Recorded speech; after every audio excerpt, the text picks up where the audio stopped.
Hello students, स्वागत है आप सबका हमारे चैनल पे। मैं मनीष आप सबका अपने चैनल पे हार्दिक स्वागत करता हूँ। ये वीडियो स्टैंडर्ड 10th के लिए है और 10th में हम लोग केमिस्ट्री में acid base and salt chapter का स्टार्टिंग जो लिए थे उसी सीरीज को आगे की तरफ यहाँ पे बढ़ाने का प्रयास करेंगे। और आज हम लोग जानेंगे importance of pH value in our daily life, यानी पीएच वैल्यू जो होता है उसका महत्व जो होता है हमारे डेली लाइफ में वो क्या होता है। ठीक है, तो चलिए वीडियो का स्टार्ट करते हैं।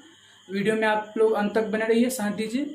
आपको बहुत अच्छे तरीके से आपका सिलेबस कवर अप कराया जाएगा अगर आप लोग हम लोग के साथ कोऑपरेट करते हैं तो। ओके,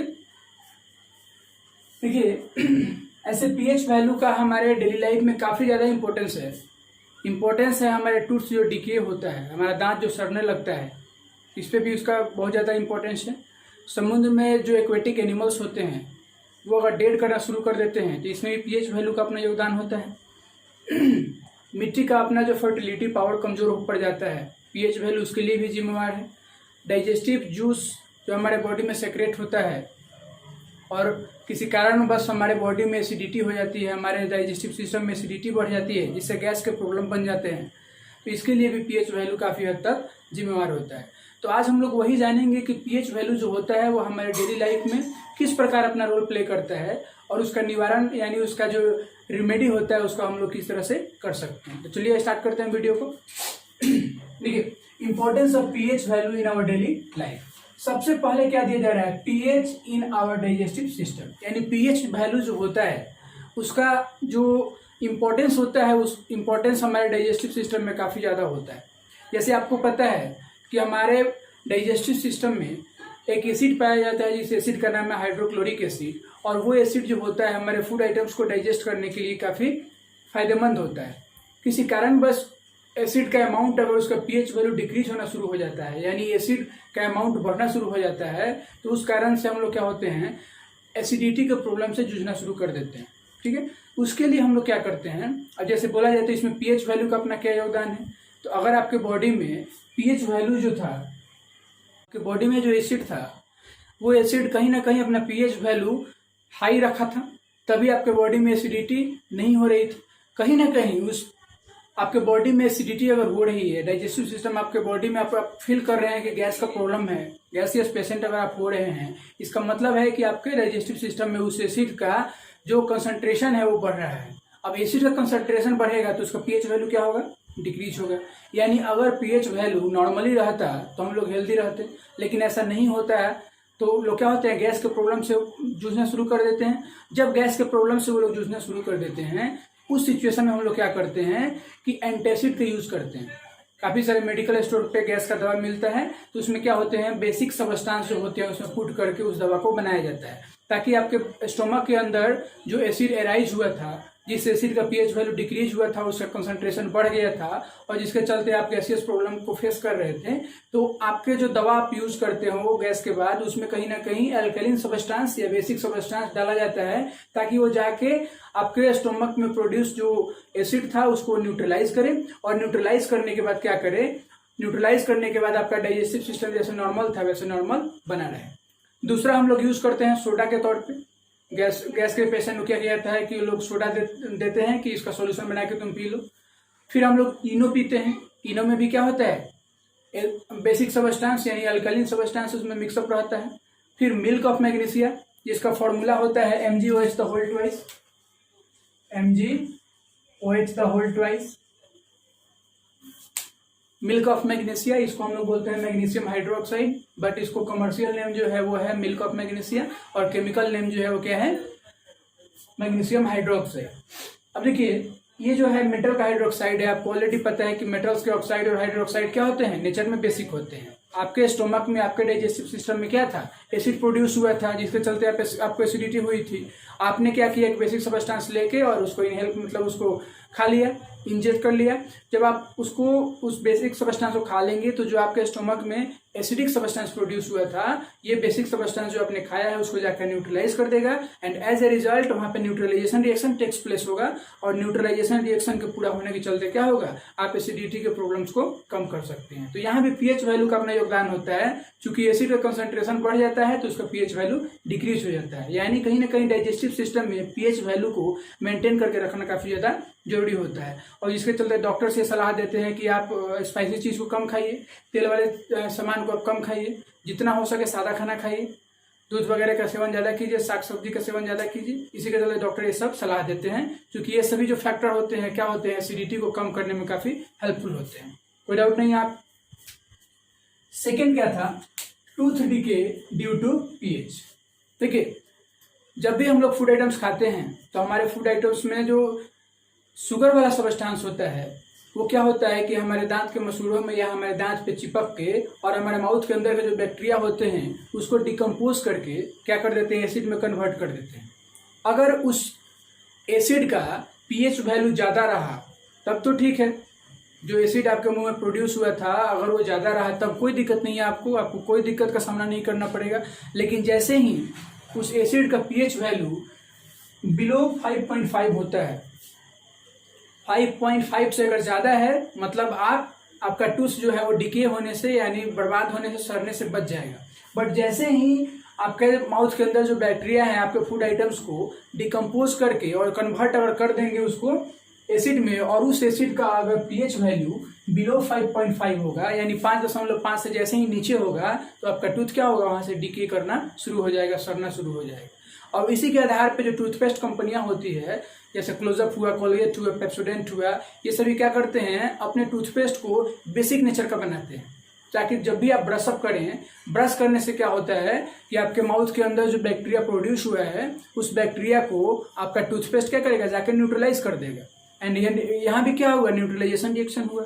माउथ के अंदर एसिड वहां पे आपका बना हुआ था, आपने टूथपेस्ट यूज किया जिसका पीएच वैल्यू क्या है 8.0 यानी 8 के लगभग इक्वल है, तो आपने बेसिक वहां पे पुट किया और आपके माउथ में ऑलरेडी एसिड बना हुआ था, यहाँ भी न्यूट्रलाइज करके उस एसिड के नेचर को न्यूट्रलाइज करके आपके टूथ को डिके होने से बचा लेगा।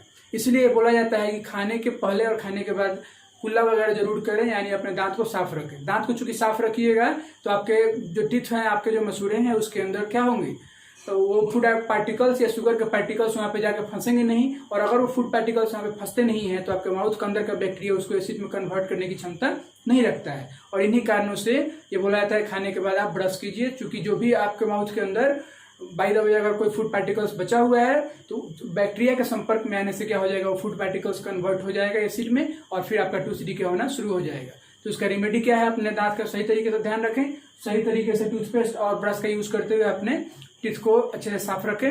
और यहाँ भी पीएच वैल्यू क्या होता है, काफी ज्यादा योगदान देता है, क्योंकि बिलो 5.5 होगा तो एसिडिटी बढ़ेगा, एसिडिटी जब बढ़ जाएगा तो आपका टूथ डिके होना शुरू हो जाएगा। तो आप टूथपेस्ट यूज कीजिए जिसका पीएच वैल्यू 8.0 हो, तो यहाँ भी आपका टूथ डिके होने से बच जाएगा। सेकेंड में कोई भी दिक्कत नहीं। अब देखिए थर्ड क्या है, plants and animals life effect. मैंने यहाँ पे शॉर्टली लिखा है ताकि इस पॉइंट्स को अच्छे से डील कर सकूं। यहाँ पे plants and animals life effect, यानी पीएच वैल्यू से प्लांट्स का, एनिमल्स का, वैसे एनिमल्स जो सॉइल के अंदर रहते हैं या वैसे एनिमल्स जो एक्वेटिक एनिमल्स है जो जल के अंदर रहते हैं, इन दोनों का लाइफ जो है वो कहीं ना कहीं प्रभावित होता है पीएच वैल्यू से। देखिए नॉर्मल सॉइल जो होता है, फसल को अच्छे से बेस्ट तरीके से ग्रो करने के लिए उसका पीएच वैल्यू 7 तक रहना चाहिए। अगर 7 से उसका पीएच वैल्यू डिक्रीज होना शुरू होता है, घटना शुरू हो जाता है, और देखिए 7 तक अगर है मतलब उस मिट्टी का नेचर क्या है, न्यूट्रल है, वो ना तो बेसिक होगा ना ही एसिडिक होगा। अब यहाँ पे अगर 7 से जैसे ही उससे कम हो जाएगा, एसिडिक सॉइल जब है, अगर सपोज कहीं एसिडिक सॉइल है, उस एसिडिक सॉइल का पीएच वैल्यू क्या होगा, 4 के इक्वल होगा।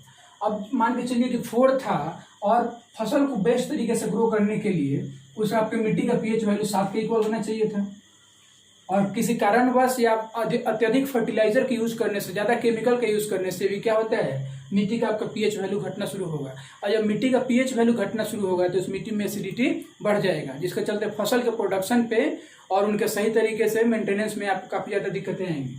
तो अब एसिडिक सॉइल जो है उसका पीएच वैल्यू 4 है।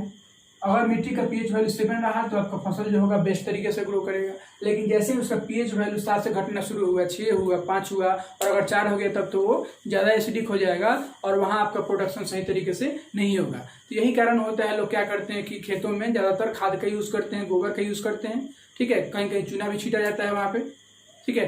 चूना को फेंकने से क्या होता है, वो मिक्सअप होकर मिट्टी में आपका क्या हो जाएगा, मिट्टी में मिक्सअप होकर क्या हो जाएगा वहाँ पे उसको न्यूट्रलाइज करके, क्योंकि आपको पता है कि मेटल का जो ऑक्साइड होता है और मेटल का जो हाइड्रोक्साइड होता है वो बेसिक नेचर का होता है। तो चूना वगैरह वो खेत में लोग डालते हैं, तो खेत में डालने के दौरान क्या होगा, अगर उसका पीएच वैल्यू अप्रॉक्स 4 है, 4 के इक्वल है, तो पीएच वैल्यू 4 के इक्वल हो जाने से आपने उसमें मिक्सअप कर दिया चूने को लेके या गोबर को लेके, ये सभी में क्या हो जाएगा, उसमें बेस अवेलेबल होते हैं, तो आपके मिट्टी के जो भी एसिड है उसे रिजेक्ट करके वहाँ उसके इफेक्ट को कम करेंगे, न्यूट्रलाइज करेंगे और आपका फर्टिलिटी जो पावर है आपके सॉइल का वो मेंटेन रहेगा, प्रोडक्शन अच्छे से होगा।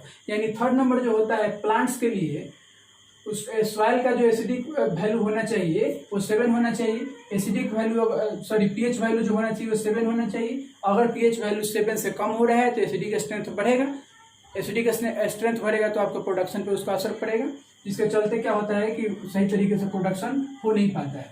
एनिमल्स के साथ भी वैसा होता है। अगर एक्वेटिक एनिमल्स हैं, वो जल में रह रहे हैं या फिर सॉइल में ही रहने वाले कुछ छोटे छोटे इंसेक्ट हैं, जब एसिडिटी बढ़ेगा तो वहाँ उनके लाइफ पे खतरा होगा। तो जैसे प्लांट्स के लिए डेंजरस था वैसे एनिमल के लिए भी ये डेंजरस होगा, कोई दिक्कत नहीं। नंबर 4 है एनिमल सेल्फ डिफेंस। कुछ ऐसे भी एनिमल्स होते हैं या कुछ ऐसे भी इंसेक्ट्स होते हैं, वो क्या होते हैं कि सेल्फ डिफेंस में क्या होता है, दूसरे को काटना शुरू करते हैं। जैसे हनी भी अगर कभी काट ले तो मजा आ जाए। आपने अगर कभी फील किया होगा हनी बी के काटने से आपको कैसा फील होता है, तो आप लोग कमेंट बॉक्स में बताइए जरूर कि कभी आपको हनी बी ने काटा है तो आपको कितना मजा आया है। आपने नोटिस किया है कि क्या होगा कि आपके स्किन पे कुछ इरिटेशन टाइप का, खुजली टाइप का, या फिर वहाँ पे स्वेलिंग होने लगता है, फूलना शुरू हो जाता है। होता क्या है कि बीज स्ट्रिंग यानी हनी बी का जो स्ट्रिंग होता है उसमें एसिड अवेलेबल होता है। हनी बी का जो स्ट्रिंग होता है जो जिसे वो काटते हैं लोग, उनमें क्या होता है, एसिड अवेलेबल होता है। वो एसिड आपके बॉडी में उनके पार्ट के थ्रू क्या होता है, आपके बॉडी में इंजेक्ट कर लिया जाता है। और बॉडी में जब वो इंजेक्ट कर दिया जाएगा तो मतलब कि आपके मतलब जहाँ पे काटा गया है वो स्ट्रिंग जहाँ पे दिया गया है उसके थ्रू क्या हो जाएगा, आपके वहाँ पे उस पर्टिकुलर स्किन पे उसका एसिडिक स्ट्रेंथ बढ़ जाएगा। तो उसके चलते आप क्या कीजिए, किसी बेसिक सब्सटेंस को लेके वहाँ पे रब करना शुरू कर दीजिए, रगड़ना शुरू कर दीजिए। तो जो स्ट्रेंथ था वहाँ पे, उस स्ट्रिंग का जो स्ट्रेंथ था, एसिडिक स्ट्रेंथ आपके बेसिक सब्सटेंस के वहाँ पे पुटअप करने से या रगड़ने से क्या हो जाएगा, न्यूट्रलाइज हो जाएगा। यानी यहाँ भी पीएच वैल्यू जो होता है काफी हेल्पफुल होता है। मैंने यहाँ पे शॉर्टली लिख दिया है, बीज स्ट्रिंग, वास्प जो होता है, हाटा वगैरह जिसको बोला जाता है, तो उसका जो स्ट्रिंग होता है उसके स्ट्रिंग में क्या पाया जाता है, अल्कलीन पाया जाता है। अब ऐसा नहीं कि अल्कलीन काटा, वास्प को काटा और उसके बाद क्या कीजिए कि आपको पता है कि क्या जितने भी एनिमल्स काटते हैं सारे के स्ट्रिंग में क्या होता है, एसिड पाया जाता है। ऐसी बात नहीं है। वास्प जो होता है, हड्डा जो काटता है, उसके जो स्ट्रिंग होता है उसके स्ट्रिंग में अल्कलीन होता है। यानी आपको यहाँ पे न्यूट्रलाइज करने के लिए किसी एसिडिक सब्सटेंस को रगड़ना पड़ेगा। नींबू लेकर रगड़ना शुरू कर दीजिए या कोई सावर सब्सटेंस है उसको लेकर रगड़ना शुरू कर दीजिए, ताकि अल्कलीन जो आपके स्किन पे आया था एसिड के फिर रगड़ने से रिएक्शन होगा, रिएक्शन होने से आपका स्किन वहाँ क्या हो जाएगा, न्यूट्रलाइज हो जाएगा और उसका दर्द का असर जो होगा वो कम होगा। फिर यहाँ पे एंड जो होता है, चींटियाँ वगैरह काटती है तो वहाँ भी आपने नोटिस किया होगा कि खुजली वगैरह शुरू हो जाता है, इचिंग वहाँ पे प्रॉब्लम आने लगता है। तो एंड का जो स्ट्रिंग होता है उसमें भी क्या पाया जाता है, मिथेनोइक एसिड। तो उसको न्यूट्रलाइज करने के लिए आपको क्या करना पड़ेगा, वहाँ पे बेसिक सब्सटेंस को वहाँ पे रब करना पड़ेगा, कैसे भी न्यूट्रलाइज कर देना है। अगर एसिड आ गया स्किन पे तो बेस को लेकर रब कीजिए, अगर बेस आ गया तो एसिड को लेकर रब कीजिए। और फिर यहाँ पे नेटल प्लांट जो होता है, कुछ प्लांट्स भी होते हैं नेटल प्लांट, आपने कभी देखा भी होगा शायद, हम लोग के यहाँ तो ये नॉर्मली होता नहीं है, हिली एरिया में ज़्यादा ये पाया जाता है। निटल प्लांट, उसके जो पत्ते होते हैं उस पर कांटेनुमा स्ट्रक्चर यानी कांटे जैसा शेप में कुछ पत्तियां निकली हुई रहती है, और वो उसके संपर्क में आने से क्या होता है, उसके भी स्ट्रिंग में यही एसिड पाया जाता है, यानी मिथेनोइक एसिड ही पाया जाता है। तो अगर कभी निटल प्लांट के लीफ आपके स्किन पर लग जाए तो वहाँ भी इचिंग शुरू हो जाएगा। तो घबराना नहीं है, आपको पता होना चाहिए कि आपके स्किन पर मिथेनोइक एसिड का असर पड़ चुका है। तो आप क्या कीजिए, वहाँ पे एक बेसिक सब्सटेंस को लेकर रब कर दीजिए। रब करने से क्या होगा कि आपका वहाँ पे न्यूट्रलाइज होकर और पेन जो होगा धीरे धीरे डाउन हो जाएगा, न्यूट्रलाइज हो जाएगा, रिलैक्स हो जाएगा। तो ये था importance of pH value in our daily life. Video को अच्छे से देखिए, समझिए। कोई प्रॉब्लम होता है तो कमेंट जरूर कीजिए ताकि इसको अगली बार फिर से समझाया जा सके। और जो भी बातें मैंने बताई इसमें मैं चूंकि इतना ज़्यादा लेक्चर था तो इसमें मैं क्या कर सकता हूँ, लिखूंगा तो इस टाइम ज़्यादा लग जाएगा। तो जो भी मैंने नोट्स शॉर्टली लिखा है इसको आपको लैंग्वेज के तौर पे अच्छे से लैंग्वेज बना के लिखना है। इस पर काफ़ी ज़्यादा क्वेश्चन भी अराइज होता है। ठीक है, कि ऐसा क्यों बोला जाता है कि एंड टेस्टिंग काटने के बाद कोई बेसिक सबस्टांस को लेकर रब कीजिए, तो आपको पता होना चाहिए कि क्यों ऐसा होता है। जितना भी प्रोसेस इसमें बताया गया उसको अच्छे से समझिए। मिलते हैं नेक्स्ट वीडियो में, और इसका आप लोग नोट्स बनाइएगा एक अच्छे लैंग्वेज, एक अच्छे हैंड राइटिंग के साथ। तब तक जय हिंद।